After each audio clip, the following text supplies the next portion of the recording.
दोस्तों नमस्कार, मैं संजय कुमार। तो आज हम लोग सूरदास के पद संख्या 4 का अध्ययन करेंगे। तो शुरू करते हैं।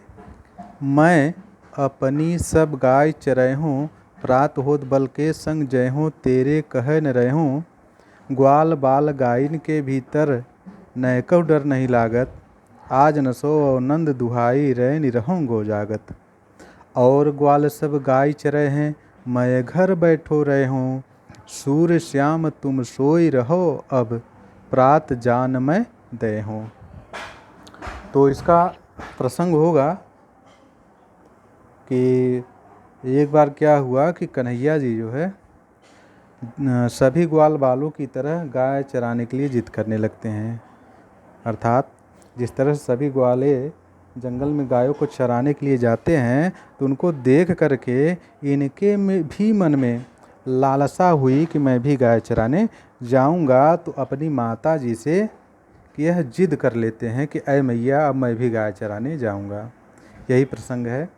तो संदर्भ में जो रहता है वह अनिवार्य है, और प्रसंग में हम लिखेंगे प्रस्तुत पद्यांश में, कन्हैया गाय चराने की जिद अपनी मैया से कर रहे हैं। तो व्याख्या शुरू करते हैं। व्याख्या कि मैं अपनी सब गाय चराई हूँ। मैं का मतलब मैं अपनी में अपनी सब गाय, सभी गायों को चराई हूँ माने चराऊँगा। अर्थात व्याख्या में लिखेंगे प्रस्तुत पद्यांश में कन्हैया अपनी माता स्त्री से या फिर अपनी मैया से जिद कर लेते हैं कि ऐ मैया, अब मैं भी अपनी सब गायों को चराने के लिए जाया करूँगा। प्रात होत बल के संग जय हूँ, तेरे कह न रहे हूँ। और आगे कहते हैं कि अय माता जी, प्रातः काल होते ही मैं बलदाऊ भैया अर्थात बलराम भैया के साथ में चला जाऊंगा। तेरे कह न रहे हूँ, अब तेरे कहने पर मैं मानूंगा नहीं। अर्थात तू मुझे मना भी करेगी तो मैं मानूंगा नहीं। ग्वाल बाल गायन के भीतर नैकहु डर नहीं लागत। तो मैया यशोदा ने कहा होगा कि अभी तुम बच्चे हो, डर लगेगा। तो वह कहते हैं कि ग्वाल बाल और गायन के भीतर, ग्वाल बाल माने ग्वालों और गाय माने गाय।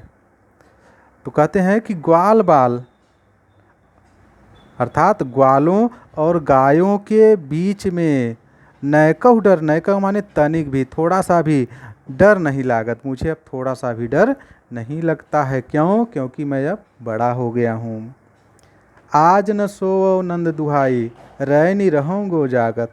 कन्हैया कहते हैं कि आज मैं सोऊंगा नहीं, नंद दुहाई, नंद बाबा की कसम खा के कहता हूँ कि मैं आज नहीं सोऊंगा।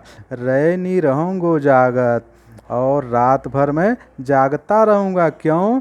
ताकि मैं सुबह उठकर भोर में ही अपने ग्वालों के साथ जो है गाय चराने के लिए जा सकूं।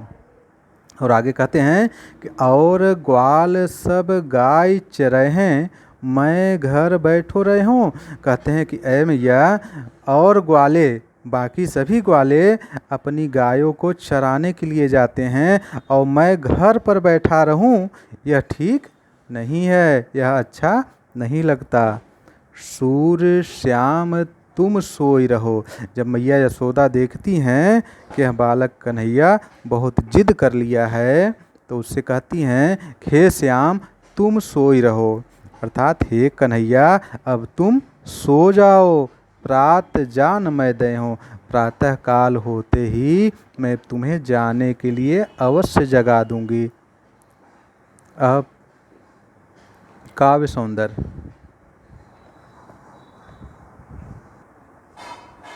तो पहला है भाषा। भाषा ब्रज भाषा, रस वात्सल्य रस का प्रयोग, छंद गेय पद का अलंकार, अनुप्रास अलंकार। तो पूरे पद में कृष्ण के बाल सुलभ क्रीड़ाओं का जो है वर्णन हुआ है, तो इसलिए यहाँ पे वात्सल्य रस है। और सूरदास की भाषा क्या है? ब्रज है, तो ब्रज भाषा। यह पद पूरा गाने योग्य है, तो गेय पद। और अलंकार जो है आपका जो है अनुप्रास अलंकार। इसकी परिभाषा तो जानते ही हैं, जहाँ पे वर्ण, कोई भी वर्ण जो है एक से अधिक बार आ जाए तो वहाँ पे अनुप्रास अलंकार होता है। जैसे यहाँ पर देख लीजिए सूर्य, श्याम,